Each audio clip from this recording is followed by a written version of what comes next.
집에서 행한 베드로의 설교인데, 오순절 성령 강림 이후에 베드로가 몇 번 설교했잖아요. 오순절 성령 강림 사건 직후에 각 지역에서 온 유대인들이 각 지역의 언어로 방언으로 복음을 전하는 제자들을 보고는 술 취했다. 저들이 술을 취해서 저런 말을 한다. 술 취했다고 할 수 있는 말은 아니었거든요. 왜냐하면 횡설수설 그런 말을 한 것이 아니라 자기들 지역의 언어로, 어떻게 보면 외국어죠. 그 외국어로 복음이 이제 전파되고 있는 그런 일이었거든요. 그렇기 때문에 그거는 뭐 술 취해서 할 수 있는 말이 아니고요. 아주 놀라운 그런 일이었죠. 근데 사람들이 자기가 이해 안 되고 또 받아들이기 싫고 하는 것에 대해서는 상대방의 그 말을 문제 삼지 못하면 그 말하는 사람을 문제를 삼습니다. 그래서는 저 사람들이 술이 취해서 그런다라고 그렇게 그것을 덮어버리려고 하는 그런 일.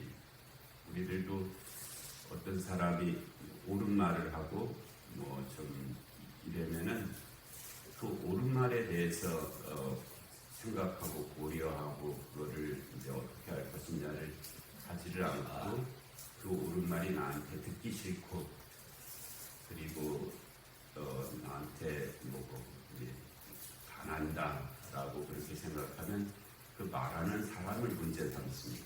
저 사람이 뭐 옛날에 무슨 못된 짓을 했고 뭐 무슨 문제가 있었고 그러니까 지금 하는 말도 제대로 된 말일 리가 없다. 그래서 저 말을 들을 필요가 없다. 이렇게 공격을 하거든요. 일반적으로 하는 그런 행태들입니다. 지금도 그러고 있고 또 우리의 일상적인 삶에서도 그런 모습들이 있습니다. 나한테 듣기 싫은 말, 내가 원치 않는 말은 그 말 자체는 문제가 없잖아요. 그런데 그럼 어떻게 하냐? 그 말하는 사람을 문제 있는 사람으로 만들어버려서 그 말을 자체를 문제 있는 말로 그렇게 바꿔버리는 안 좋은 그런 일들인데 지금도 행해지고 있는 그런 일들입니다. 우리가 조심해야 될 그런 일이죠. 이 제자들이 각국의 언어로 복음을 전하니까 어떻게 받아들이긴 받아들여야 되겠는데 난처하니까 그냥 술 취해서 저들이 작업을 있다. 그랬을 때 베드로가 지금이 오전 9시인데 우리가 술 취해서 이런 말을 하겠냐 하면서 했던 첫 번째 설교 요엘 선지자를 통해서 우리에게 이미 말씀하셨던 그 성령께서 우리 가운데 임하셔서 지금 이와 같은 역사가 이루어진 것이다 라고 그렇게 했던 그 첫 번째 설교가 있고요. 그 다음에 이제 사내들인 공의 앞에서 해냈던 설교도 있고 나면서부터 걷지 못하게 된 자를 거치고 나서 그 다음에 이제 해냈던 그런 설교들도 있고 어떤 베드로의 설교가 이제 몇 차례 이어졌잖아요. 오늘 이 고넬료의 집에서 행했던 설교도 아주 이제 대표적인 그런 베드로의 설교에 들어있는데 이 설교는 이제 이 말하는 자, 말씀을 전하는 자의 관점이 있고요. 그다음에 누가 듣느냐의 관점이 또 있거든요. 이 말씀을 누가 듣고 있느냐 그것에 따라서 이제 내용이 달라질 수도 있고요. 그러니까 내용이 틀리다 옳다의 달라짐이 아니고 이 말 복음의 여러 분야에서 이 말 여기에 관한 말씀이냐 여기에 관한 말씀이냐 여기에 관한 말씀이냐 그러니까 이제 선택해야 되잖아요. 예를 들어서 어린아이에게는 어린아이에 맞는 외국인에게는 외국인에게 맞는 또는 어떤 고난당한 자면 고난당하는 자에게 맞는 뭐 어떤 큰 결단을 해야 되는 자에게는 거기에 맞는 그런 복음이 있는 것처럼 이제 듣는 자가 어떤 상황이냐 또 이제 중요한 그런 의미를 가지고 있죠. 여기는 이제 고넬료의 집이잖아요. 고넬료의 집.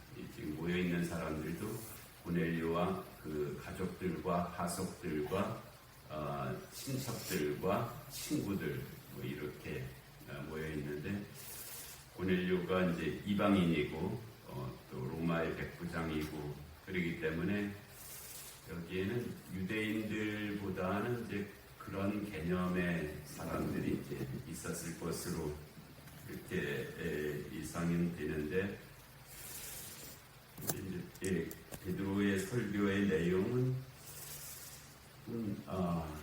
유대인들을 대상으로 하는 듯한 그런 설교여서 좀 그런 부분에서는 약간 그 설교가 고넬료 집에 모여 있는 사람들을 대상으로 한 설교로서는 조금 안 맞는 것 같다 하는 그런 생각도 좀 있기는 합니다. 그러나 뭐 하여튼 이 베드로를 통해서 이 고넬료의 집에 이제 선포된 그런 말씀인데 정말 우리가 이 말씀이 뭐 한 몇 년 전에 저기 어디 뭐 충청도에서 아니면 강원도에서 한 설교가 지금 이렇게 들리잖아요. 근데 이게 2000년 전에 한 설교입니다. 2000년 전이면 지금 고구려 백제 신라가 막 시작하던 그런 때 조선 시대도 아니고 고려 시대도 아니고 삼국 시대가 막 시작하려고 했던 때가 2000년 전이거든요. 그때 우리나라로 말하면 뭐 우리나라가 서로 말이 안 통했을 가능성도 있었던 때입니다. 고구려 백제 신라의 말이 서로 통했을까? 언어적으로 그것도 좀 정말 아주 오래전 그때 이 베드로를 통해서 고넬료의 집에서 행하신 그런 설교입니다. 36절에 만유의 주 되신 예수 그리스도로 시작되죠. 엄청난 만유는 모든 것이라는 뜻이에요. 모든 것, 존재하는 모든 것. 만유, 찬송가에도 만유의 주제, 존귀하신 예수 그렇게 시작하는 찬송가가 있잖아요. 만유는 보이는 것과 보이지 않는 존재하는 모든 것이 만유입니다. 만유의 주, 그 모든 것의 주가 되신다. 이거 엄청난 개념이거든요. 이렇게 어떤 신의 존재에 대해서 이렇게까지 고백되는 것이 그렇게 많지는 않습니다. 어떤 신이 존재한다 할지라도 어느 지역, 특정한 상황, 뭐 특정한 인종의 신, 뭐 이런 개념이었던 시대인데 그렇지 아니하고 만유의 주다. 온 세상의 주님이시다라는 뜻이니까 큰 개념이고요. 그분이 누구냐면 예수다. 그분이 예수다. 그리고 그가 그리스도시다. 만유의 주 대신 예수 그리스도로 시작하는 엄청난 설교. 이것이 이제 전제일 수도 있어요. 모든 그 설교 또는 뭐 강연 또는 뭐 주장, 뭐 이론 뭐 이런 것들은 다 전제가 없이는 계속 시작도 안 되고 이어질 수 없거든요. 성경 말씀이 태초에 하나님이 천지를 창조하시니라. 이거 전제. 이거는 이론이 아니에요. 태초에 하나님이 천지를 창조하시니라 서부터 그게 기초가 되어서 그 다음에 말씀이 시작됩니다. 태초에 하나님이 천지를 창조하시니라가 안 믿어지면 성경을 읽을 필요가 없어요. 여기서도 만유의 주 되신 예수 그리스도로 시작하죠. 이것이 이 설교의 전제입니다. 로 말미암아 화평의 복음을 전하사, 화평의 복음, 여기서 복음을 강조하는데 강조하는 첫 번째 말은 화평의 복음. 화평의 복음을 전하사 이스라엘 자손들에게 보내신 말씀을 내가 지금 이 집에 전하겠다. 곧 요한이 그 세례를 반포한 후에 이제 이게 조금 이제 그 고넬료가 요한을 알았을까? 이제 이게 좀 어렵죠. 이 세례 요한을 가리키는 말인데 아마 고넬료는 유대교에 속해 있었던 인물이었을 것입니다. 유대교 안에 있었기 때문에 그 세례 요한을 알기에 그렇게 용이하지 않았을 것인데 그렇게 말씀하기도 곧 요한이 그 세례를 반포한 후에 갈릴리에서 시작하여 예수님의 사역이 갈릴리에서 시작하셨죠. 갈릴리에서 시작하여 온 유대에 두루 전파된 그것을 너희도 알거니와. 알았을까? 이들이 어떻게 이방인들 주로 많고 그런데 그것을 그들이 알았을까 하는 그런 생각은 있어요.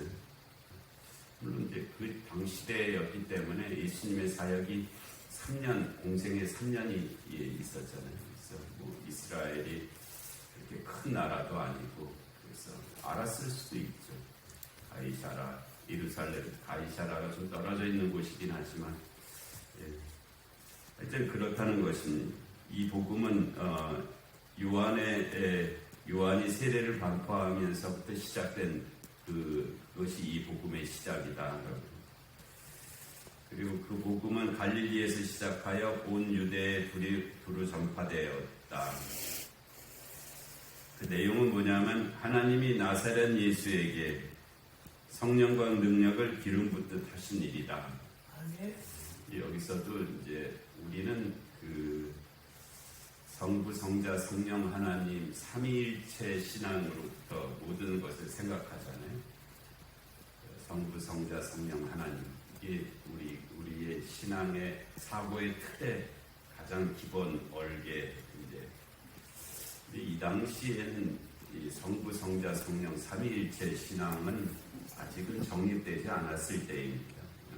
하나님을 믿는 신앙, 하나님을 믿는 신앙. 그 하나님이 삼위일체 하나님이시다 하는 것에 대해서는 아직은 그렇게 받아들이기가 그렇게 아직은 시작인 단계이죠. 그래서 여기서는 이제 그런 것이 고려가 되어서 이와 같이 말씀하고 있는 거예요. 여기 이 하나님이 나사렛 예수에게 성령과 능력을 기름 붓듯 하셨다 하면 이게 들리기는 어떻게 들리냐면 그냥 예수님이 나사렛에서 태어나신 그분 한 인간으로 그렇게 여겨지는 면이 있거든요.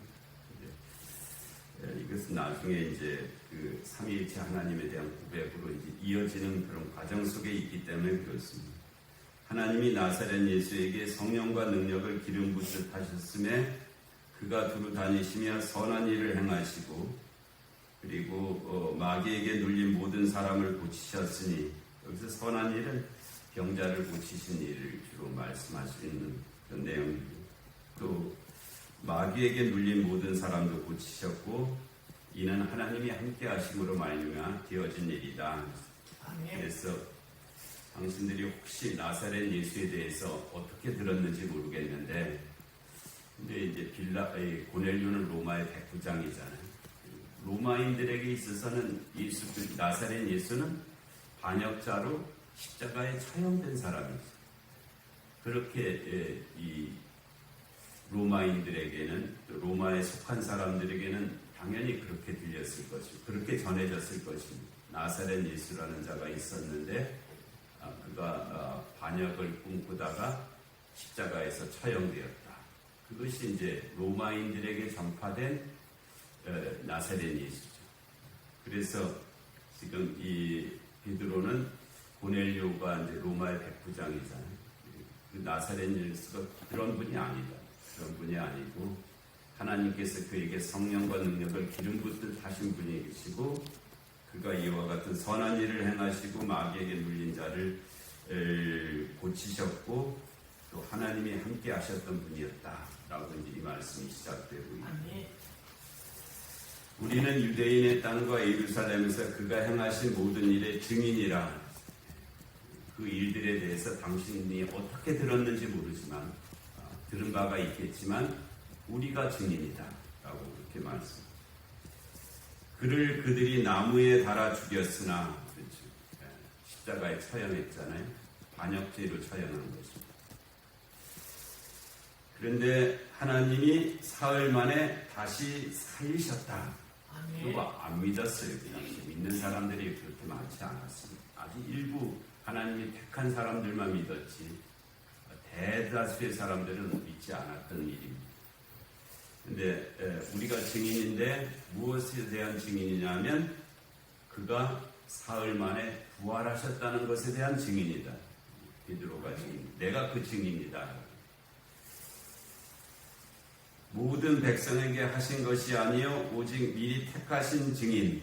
그러니까 이 일은 모두가 알고 있는 것은 아니다는 것. 미리 택하신 증인들에게 알게 하신 일이다. 계시하신 일이라는 것이요. 곧 죽은 자 가운데서 부활하신 후 그를 모시고 음식을 먹은 우리에게 하신 것이라. 우리가 그 증인에 속해 있고 내가 그 증인이다. 그래서 내가 지금 이 복음을 전하고 있는 것이다 라고 말씀합니다. 우리에게 명하사 백성에게 전도하되. 그래서 증인되게 하신 이유는 백성에게 전도하게 하시기 위함이다. 도를 전함이잖아요. 전도. 그 도가 예수가 그리스도다 하는 것에 대한 도고요. 그래서 그 예수가 그리스도인 증거가 그가 부활하셨다는 것. 하나님이 살아있는 자와 죽은 자의 재판장으로 정하신 자가 곧 이 사람인 것을 증언하게 하셨고 예수가 그리스도시고 또한 그가 살아있는 자와 죽은 자의 재판장이 되신다. 이 말씀입니다. 이거는 고넬료와 그 모여있는 사람들에게도 더 적극적으로 다가오는 큰 울림이었을 것입니다. 이 로마 황제가 재판장이 아니라 예수 그리스도가 재판장이시구나 하는.